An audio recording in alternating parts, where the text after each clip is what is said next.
Hi, everybody. I'm Sue Hillyard, and I am here today with Rav Chahal, and we are continuing our series of up close and personal interviews with your favorite astrologers. And today, our favorite astrologer is Deva Green.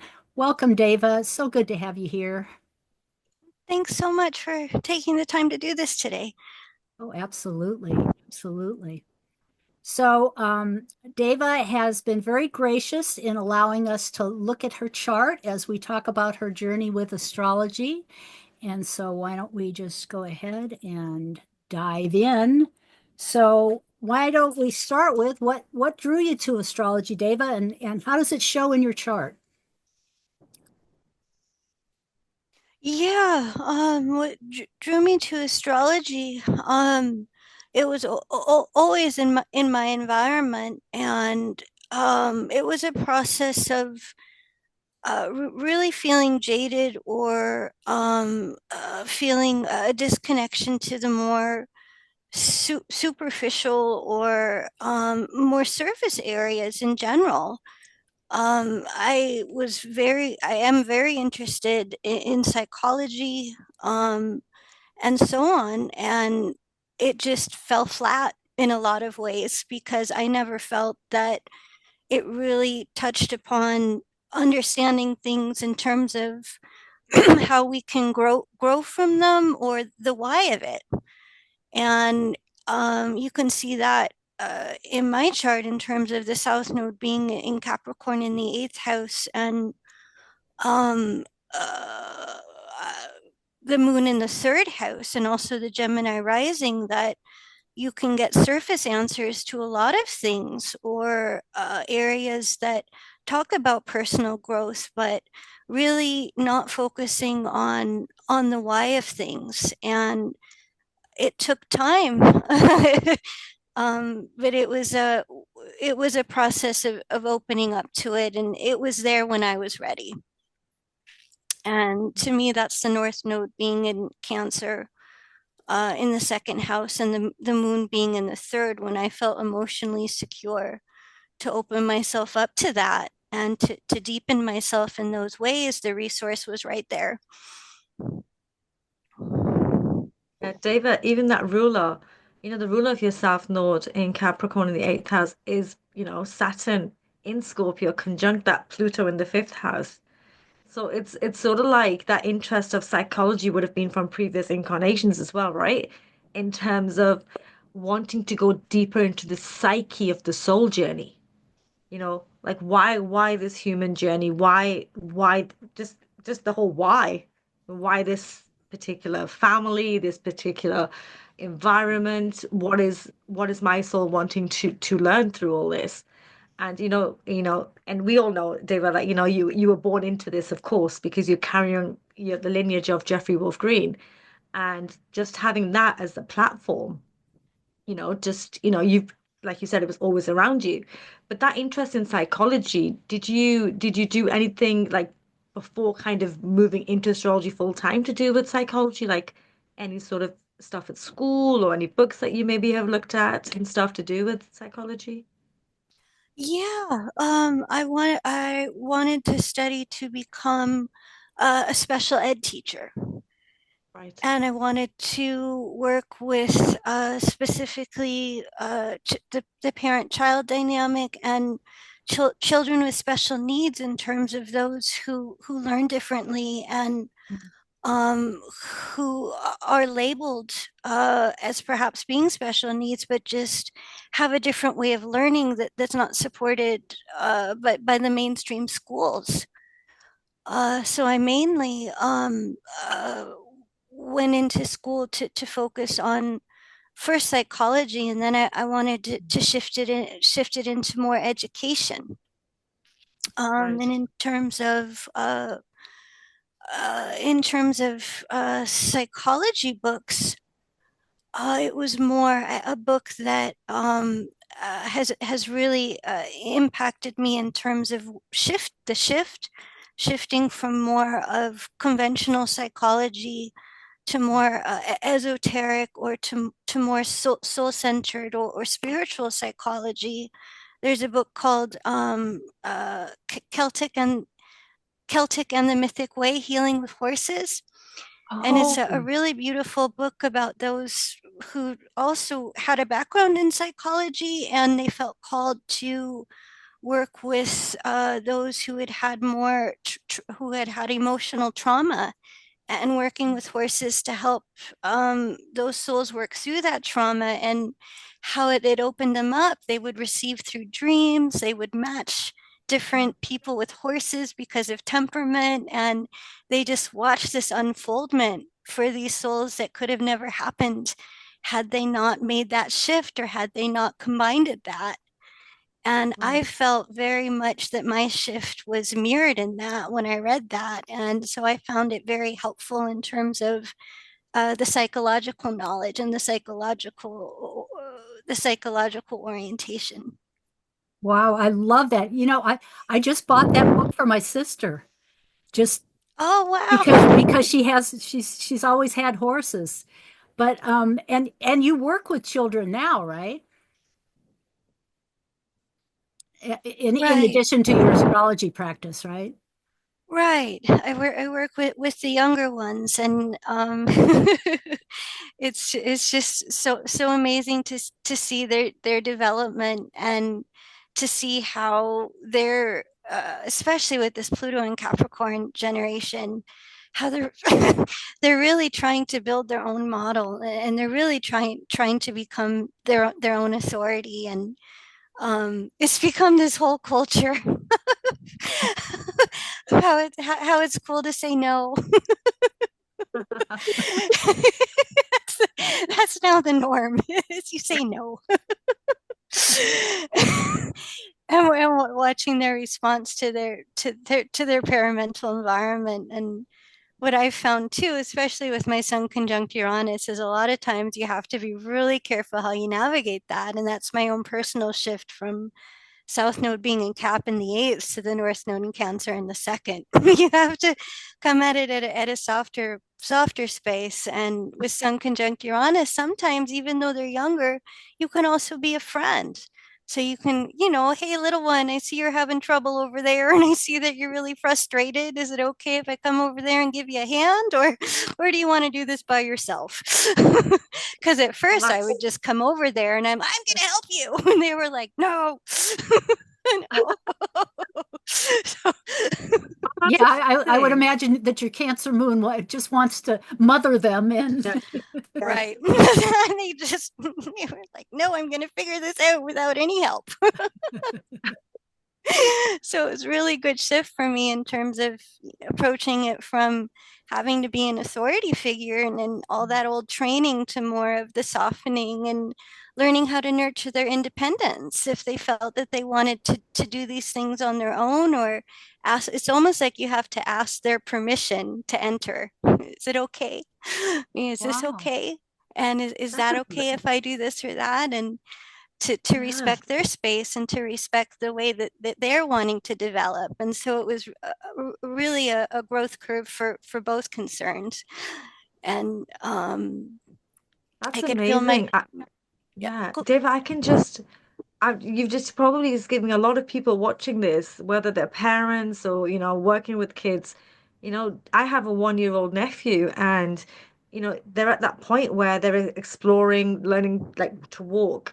And the fact that you're like asking them a question, because you just assume, well, they don't know, but they do, they can feel, right? So getting that just sounds amazing, and where you're making them become their little masters. They're taking that little self-responsibility. Oh, that's so. I've just had the image of you just doing that. It's that's adorable.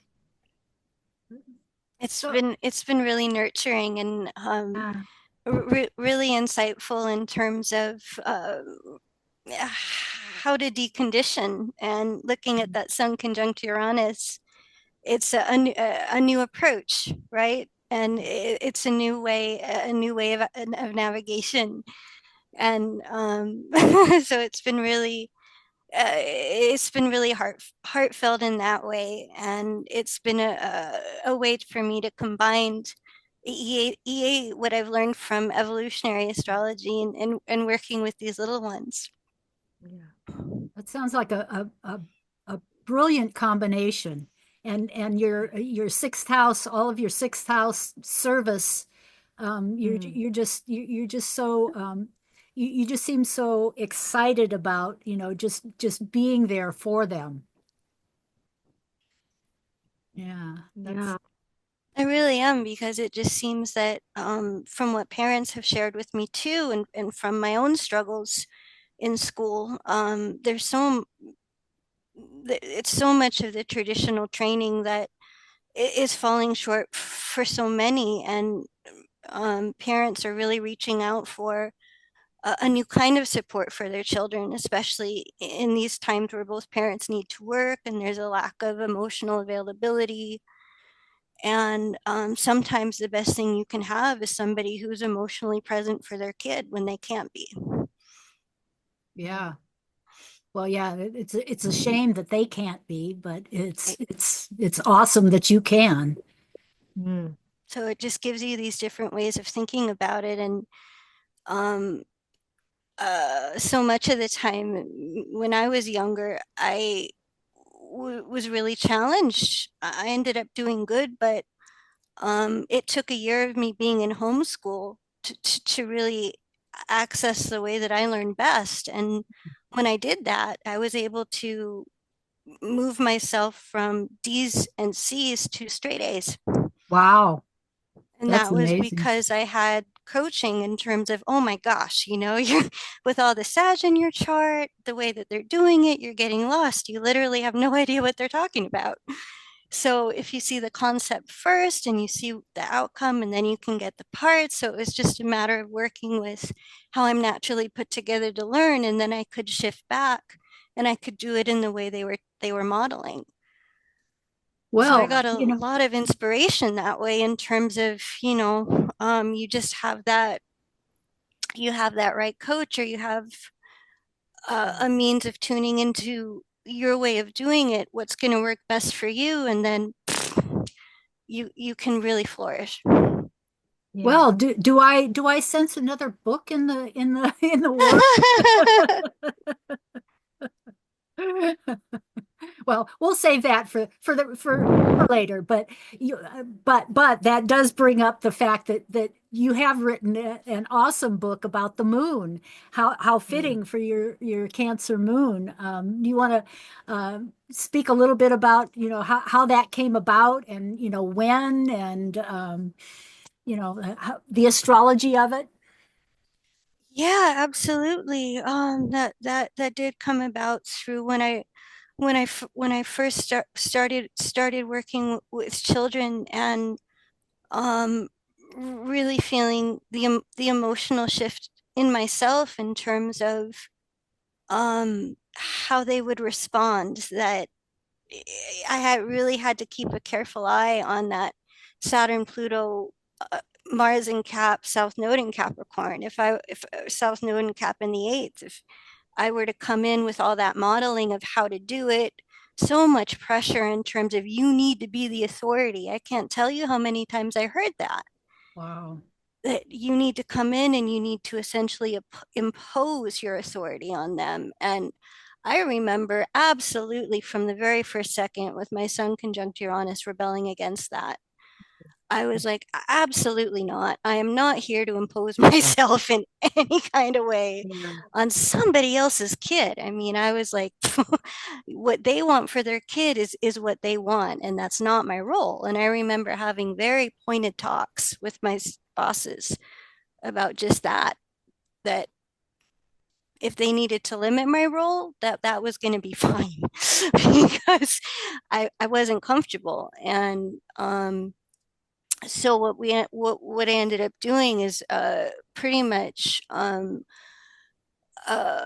adjusting myself and adjusting the way I worked with kids to support what I felt they needed emotionally, and what would help them make it through the day to day. So in terms of the book with the moon, it was really reflective of my own emotional growth from that old model, and speaking up my own truths when I felt that it wasn't going to support myself or the kids around me, to do what I was being modeled or trained.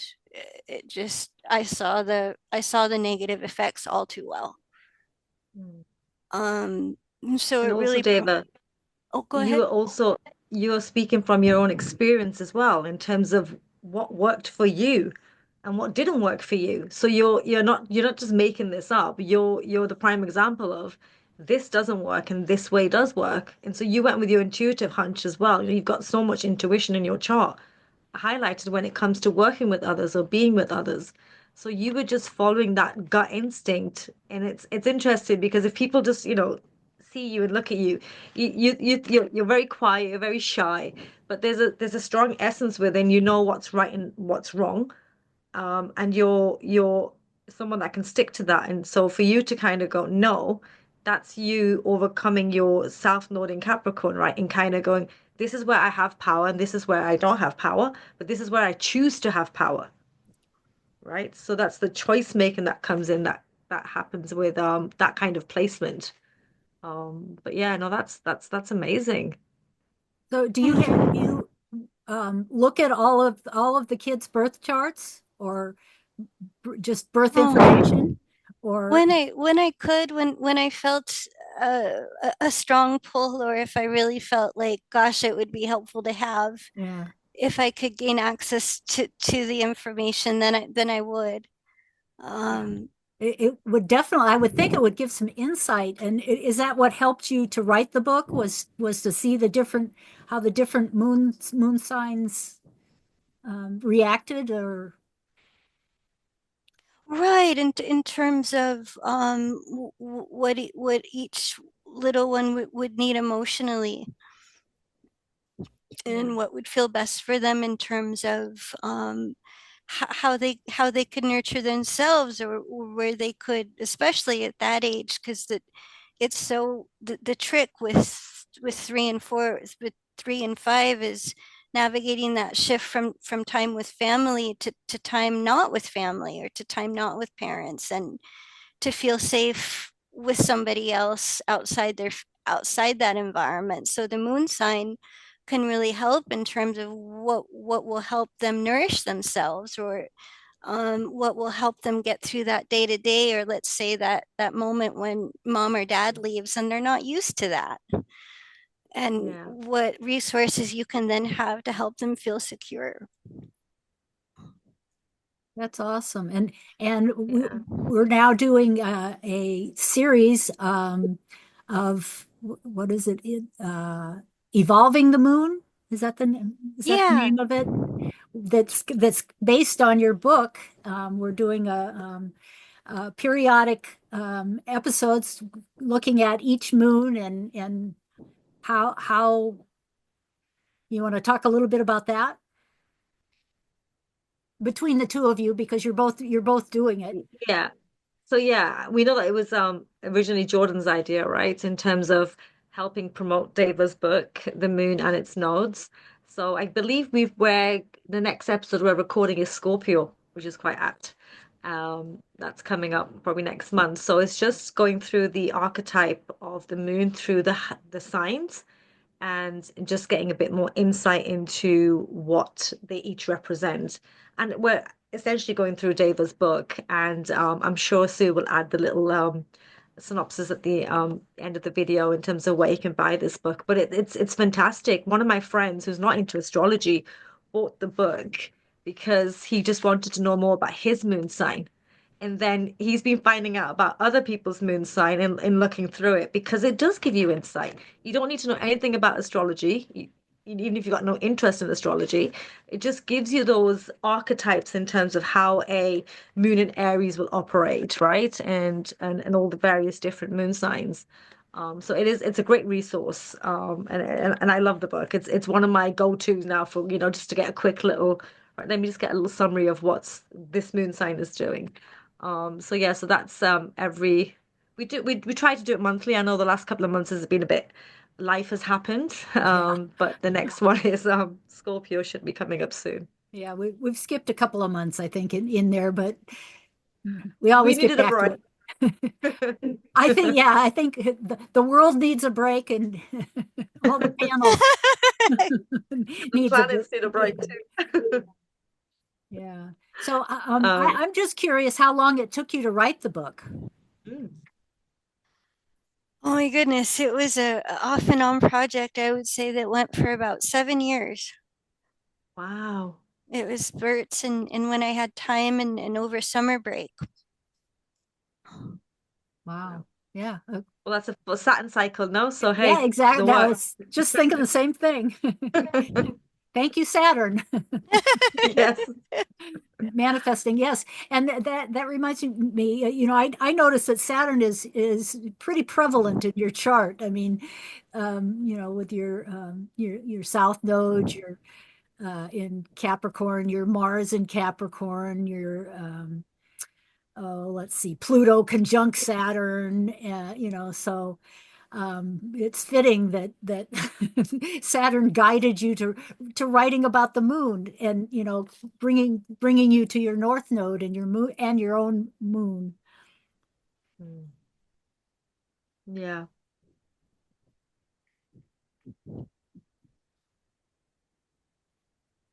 I'm just looking at so where has should we look at the progress chart? Because I'm intrigued with the fact that David, being born at 28 degrees of Libra, your Pluto's at 28 degrees of Libra, it's progressed to 29 degrees.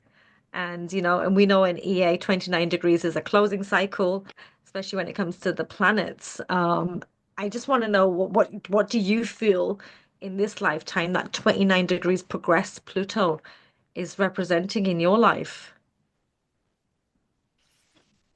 Yeah, great question, great question. And how I'm feeling it, or from my perspective, it's really about a culmination with relationships with either strong, influential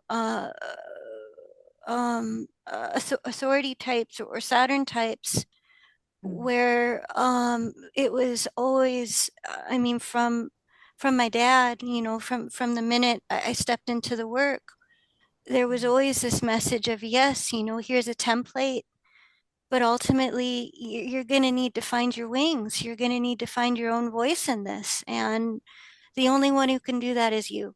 And I heard that a lot in terms of, I don't want you to become me. I don't want you to feel that you need to be me. I want you to use this as like as wings, or I want you to use this as a platform for you to develop your voice and to become your own authority. And yeah. so that, you know, really in terms of the vulnerability of things, having such a strong model, or having somebody who's so strong in their own authority and so strong in their own voice, it's a temptation to really want to really borrow their footsteps, or Yeah. to do things in the way that they did, and there was an automatic no. Well,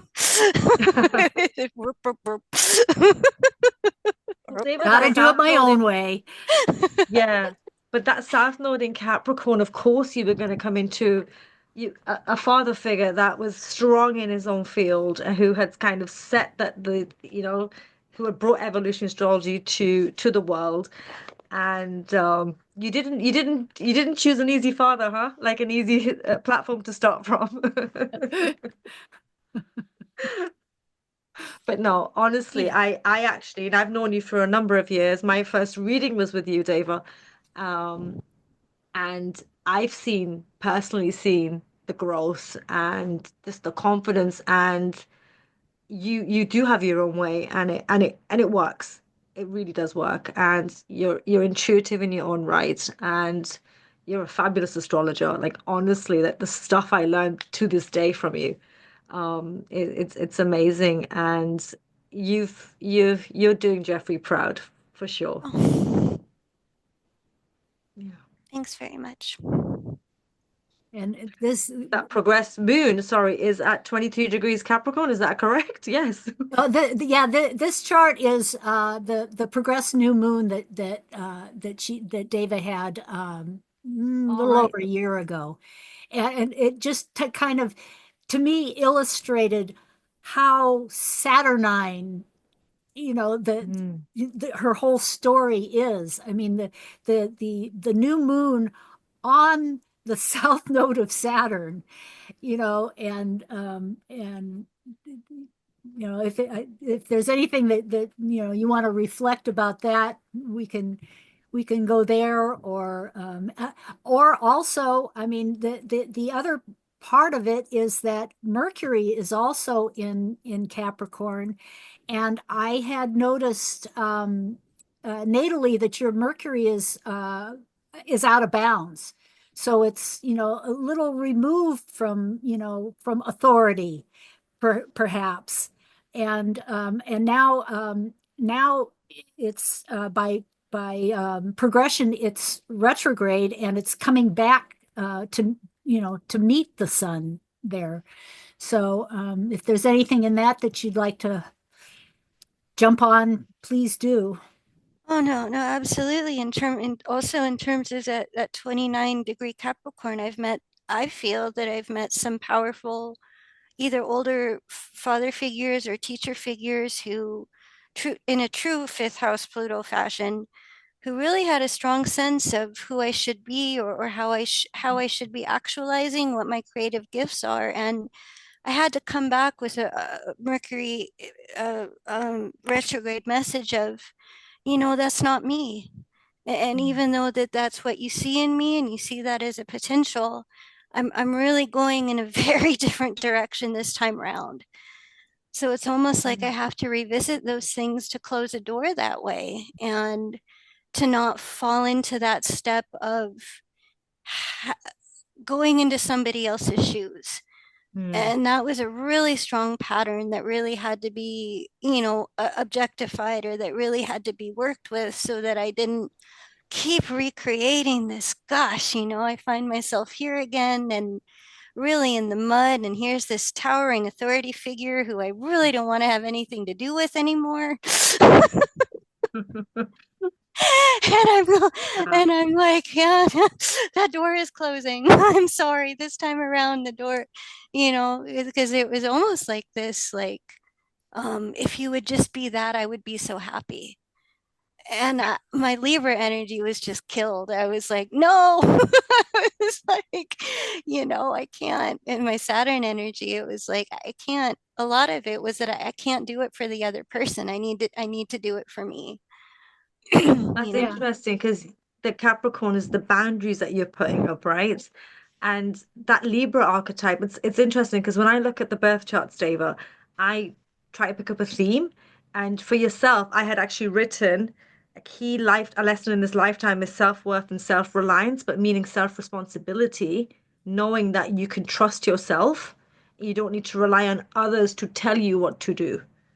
It's easy, of course it is, because it's, astrology's been done before, so maybe you need to go this route and that route, but you knowing, no, that doesn't work for me, thank you very much, but that doesn't work for me. Yeah. And that's what you're doing, so that's great. And I put she needed to step into her own power, and that's exactly. And we're gonna get those experiences again and again, right? It's because it's to validate that we're still following our true, our essence of what feels right for the soul journey. Oh, exactly. And some of it was so. I mean, some of it was so sweet, in terms of Mm, mm, how the chapter was closed, and the mm, parting messages, in terms of the good that came through it all. And it's almost like saying, on both terms, seeing that on my end too, having to see the other's natural path, and to see where I was taking too much control for them, or projecting something for them that wasn't in their right what they needed. And that was a mm, big lesson for me too, to step back and to really say, wow, for them right now, that's really not what they need, or that's really not what's going to help them. And they're telling me that too. And so there mm, was like this mutual meeting place of, thank you so much for this or that. And I'm honoring that for myself, I'm going this way. And for mm. you, you're going that way. And it's nothing but blessings that way. that Yeah. you can do that, see that for yourself. So some of it too, even though there was this other blah, that was really hard. The other side of it too was with the 11th house polarity point, was having very Mm. strong others vocalize that same need. And so my fifth house energy could really take that step back that was needed, and to really see how another was doing it for themselves. But yeah, and you just mentioned that Pluto polarity point in the 11th house, Deva, wasn't it also, even if you had to be on your own for a time being, the right people would come. Like, your vibe would attract the right tribe kind of thing, energy wise, because you've stepped into your power and your truth. So you're telling so the vibration you're giving out to the universe is, this is my truth, so the right people will align. That's exactly right. And I find it interesting too that progressed Mercury, I'm guessing, would have squared the Pluto and the Pluto polarity point at some point a few years ago. So that would have, made that crossroads, or that okay, this is my authority coming in. Yeah. Mm. Um, let's see. On my phone. Um, let's Oh, see. I wanted to actually know, Deva, me and Sue were talking just before we started recording as well. Do you have any interest in Atlantis? Because I know Sue uses an orb of 2 to 3 degrees of when it comes to asteroids, but your Atlantis is 4-degree orb to your North Node in Cancer. So I was just curious actually, have you ever had an interest in Atlantis or um that, you know, was it that kind of stuff? I'm actually not too familiar with the story of Okay. it. That's fine. I was just curious because me and Sue, like we were saying, there's so many asteroids and you can work with so much. But that orb actually is a bit far. Yeah, And because I'm always fascinated with Atlantis in terms of civilizations and stuff. So I was just intrigued. But no, as am that's fine. I. Yeah, me and Sue do talk about it. But no, because I'm working with particular asteroids that I'm working with at the minute is Isis and Magdalene energies. And those And two, those two are definitely, equivalent. yeah. So maybe we should go back Just to her go, birth just go chart. back to the Yeah, original. yeah. So yeah, because I know the Magdalene energy is about 16 degrees of Capricorn. Um, and so it's in your, is it the seventh house still? Eighth house, I believe, Is it conjunct the eighth Juno. house? I'm just going to check my chart Yeah, here. conjunct Yes, it Juno. is. Conjunct Juno, eighth house. And that's actually a new phase. And Deva, for the Magdalene energies is very much about the divine feminine. And with yours being in the eighth house, it's kind of like you also embodying that energy of the divine feminine when it comes to authority, power, powerlessness. And so it's sort of like the Magdalene energies are there as well. In conjunct Juno is, the commitment to, you know, the emotions of the divine feminine and what feels intuitively right. Whatever the man-made society is telling you what should be done.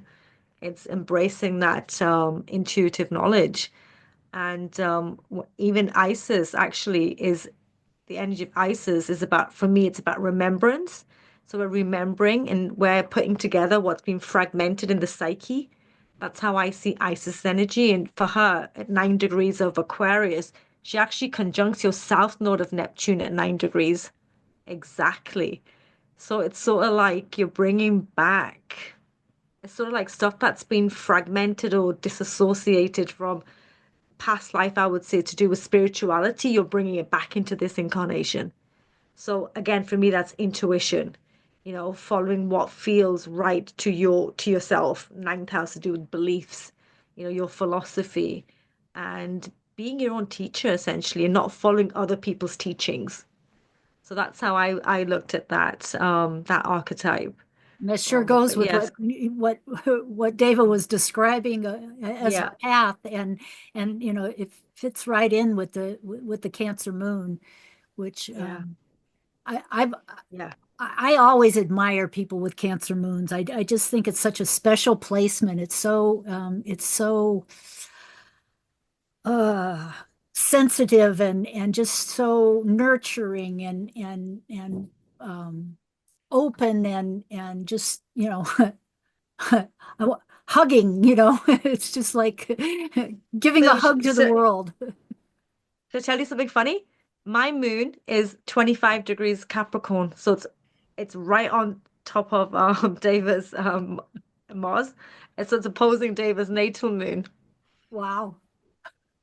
We have those balancing energies, Deva. Yeah, Meeting in the And I middle. have to, meeting in the yeah, middle. yeah.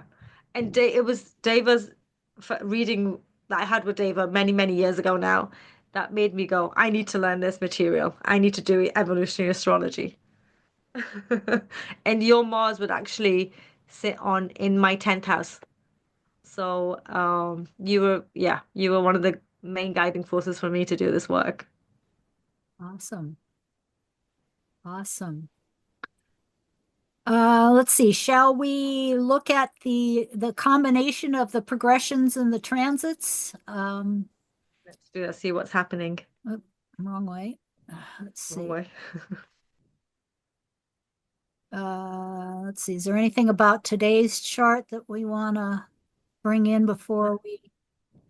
Oh, the fact What's happening? that the moon and Saturn are just separating from a conjunction. The moon has just gone into Aries, and Yes, whilst we're Saturn recording. at the 29th degree of of Pisces up here. Um, yeah, so okay, so here is your natal chart is in the middle, progressions in the center, and then today's transits are on the outside. I think, do you know what? The fact that we're looking at, well, Pluto is very much the main emphasis of EA. So Deva's having that Pluto transit in the ninth house. Is that correct? Yeah. Yeah. And it's going to eventually go through her 10th house of public image, Deva. So I'm expecting another book Or to be two. coming out or two. Once the Pluto goes into the 10th house, I think it's a very powerful progression in terms of the career, in terms of, potentially even not just as astrology, even your work with the kids, you know. Um, so yeah, do you feel anything that's coming up to do with that, especially as it moves through the ninth house to do with beliefs and philosophy and in natural law? Oh, well, I mean, one of my long-term visions that I hold out, I don't know when it can happen, but I would absolutely love to start a homeschool for parents who are wanting their children to learn in more alternative ways, and I could have the birth chart of each kiddo so that I could ultimately Yeah, prepare the right resources and pair the right kids with each other. Um, beautiful. and Yeah. so I really, my long-term vision and to really put a lot of energy around would be creating a school where learning and EA is combined, and if their parents are open, to also teach their kiddos astrology if they want, when of course when they're old enough, but to really combine that with EA and to feel into that to see what evolves from there, because I'm feeling really a growing need in terms of how the parental system has really shifted Mm. and reaching out for alternatives that they would have never considered before. As they say, the astrology is usually the last resort. Yes, So yes. it may be a little bit of that in there. And gives results. Yeah. Yeah, So I guess. perhaps, I mean, you've also got Uranus transiting through your 12th house, and it's in a trine to the Capricorn. It's been in a trine to your Capricorn progressed Sun and Mercury and all of the your Mars and then eventually it will come down over your ascendant and that will be in the next few years as as Pluto comes up over your midheaven, and maybe that will be when it emerges. Yeah. What they do say, set the intention, and then the universe opens the doors, right? So the intention is there. Yeah. Yeah. Well, Yeah. and before that, you'll also have your Uranus opposition too. So that will, you know, maybe spark something, so to speak. Yeah. Absolutely. Yeah. And your progressed Jupiter is right in there too. So that's teaching and all of that. Teaching in different ways. It's with Uranus, and in the sixth house, it's your service, your the service that you exude is amazing. I mean, you just put one foot in front of the other and just Mm. do what it is that's put in front of you, and what you feel guided to do. That's my observation of your chart and of you. Thanks so Yeah. much. Oh, absolutely. And it's always a pleasure. We've done so many panels with you, and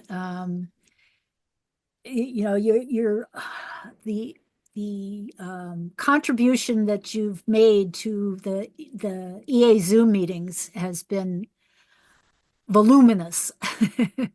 And we'll put a playlist of all the videos that you've done in the description, along with all of your contact information and how to buy your book and all that.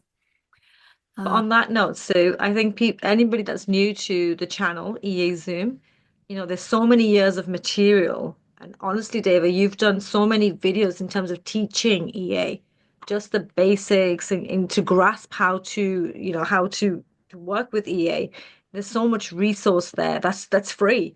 And it's amazing to go back and look at those videos and to learn. If anyone's, wanting to learn, that's a great place to start, even before if they're, investing in their time in terms of studying and stuff, just going through the videos and just seeing if it resonates, and trust me, it will. It just makes sense, right? So when you yeah, just in terms of when you watch the videos and when you look at, just the examples that you give, and you're like, yeah, this just why isn't everybody taught this? Like you said, even in schools, why isn't everybody just shown that there's a particular methodology you can use to understand your own life journey? You mentioned psychology earlier. I honestly, like, I have a huge interest in psychology as well, but I always felt something was missing, especially in the work that I was doing. I was coaching people and things, and I was like, something's missing. And then this EA came into my life, and I went, there it is. This answers the question why. And it's not a gimmick. It's science. Astrology is it's science, because it's maths. If you think about it, it's a 360-degree chart broken into 30-degree segments. It's all mathematics essentially, and it's a way to understand the psyche. Was it Carl Jung that did astrology charts as well? hmm Yeah, I think it was. yeah, Yeah, yeah. yeah.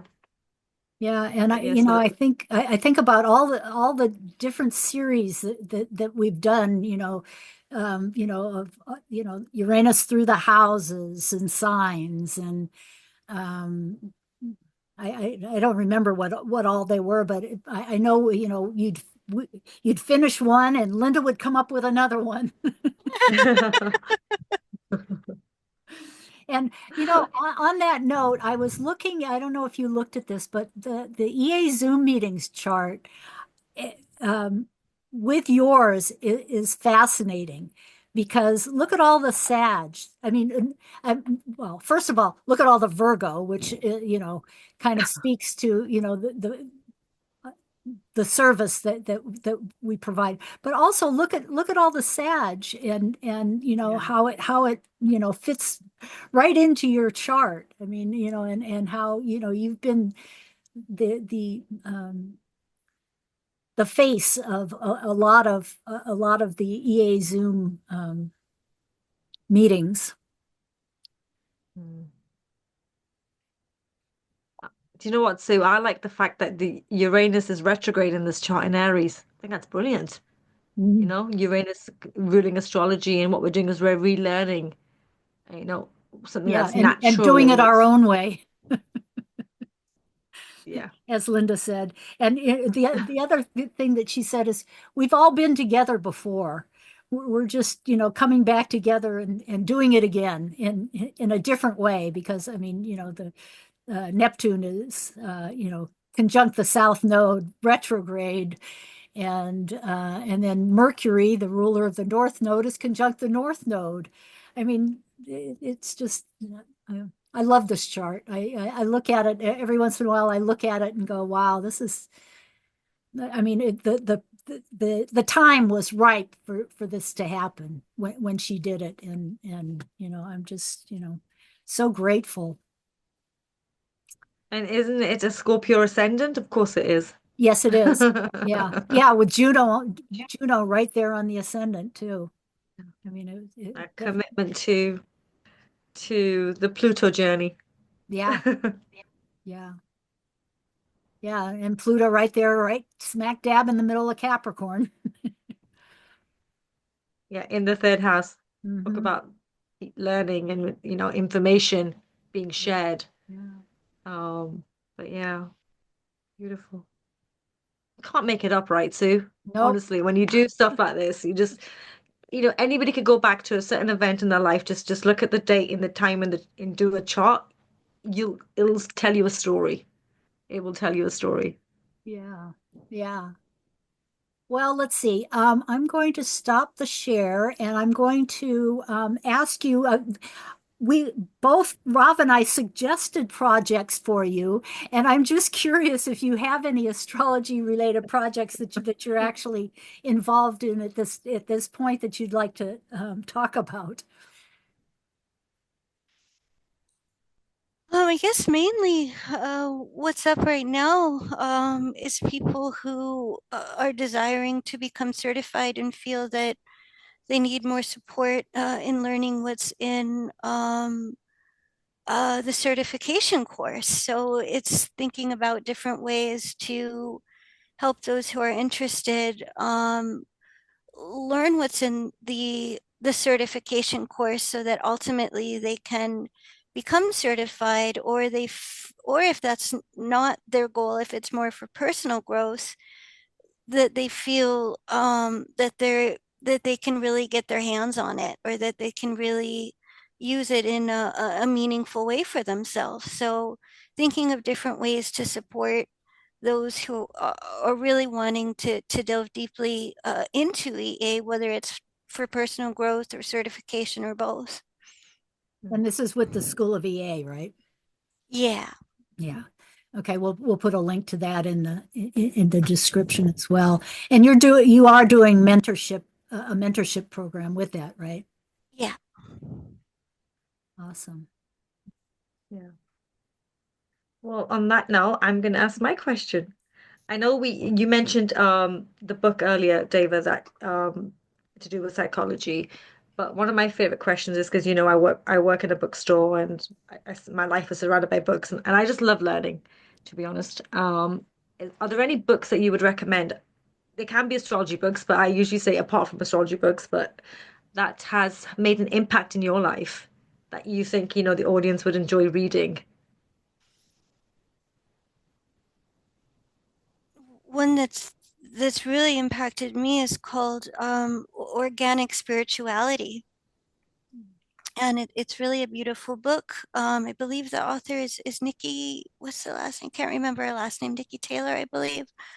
Okay. But it's a beautiful book because she really writes about the shift in her own conception of spirituality and how it shifted from just being practiced in churches or external forms, mainly what's taught through primarily mainstream, and how it can become an everyday experience. And one of what she writes about that my Sag, really felt a personal connection with was she was outside in a tree, sitting under a tree, and then all of a sudden, all these caterpillars came.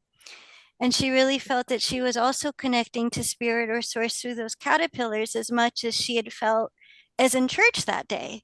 So it was like she Mm. was really bridging the gap between the more mainstream and the more individuated ways, and making it everyday life. And so I found that really helpful in terms of my own misconceptions of spirituality, and how to access it more on a personal and day-to-day basis. And um, uh, so that shift and kind of making ordinary life spiritual, so to speak. Yeah, That's absolutely. I love it. beautiful. Yeah, that's interesting. That's on my list now. Because I was just telling Sue earlier, I've literally been trying going down that route of just being more present in looking at the miraculous in the day to day, you know, and that's so key, just to be present. And that book sounds beautiful. So that I'll be getting that pretty soon. Right. It's on my list. Do you ever read fiction? Yeah. Do you have any favorite fiction books? What was my favorite fiction book?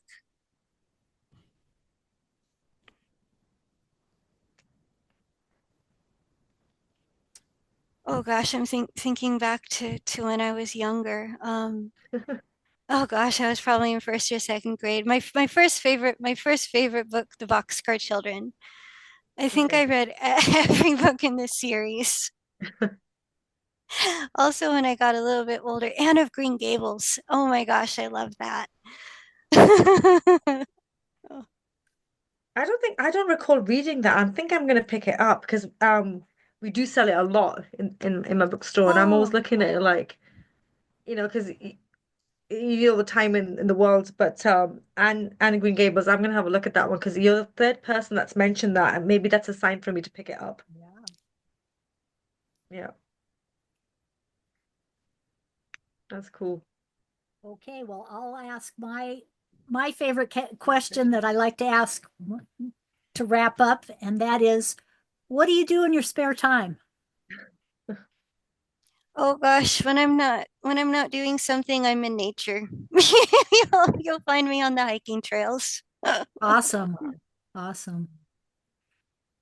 That's so sage of you. Oh, David, this has been so much fun. I have thoroughly enjoyed getting to know you a little bit better, and on a just not in a business, where we're Yeah. working to record a, a meeting or something. But thank you so much for being open and willing and Yeah. available, and it's it's been a pleasure. Yeah, likewise, Deva. Just showing the world a slightly different side to you, and yeah, and it's amazing to see how your journey has come, and I'm excited to see what's going to come up over the next many years. Absolutely, Thanks absolutely. so much for all the positive energy, and for all the support you put into the work, not just from myself, but from Yeah, those who have been deeply committed as well. So thanks so much. Uh, awesome. thank you. Look forward to speaking with you again. Bye.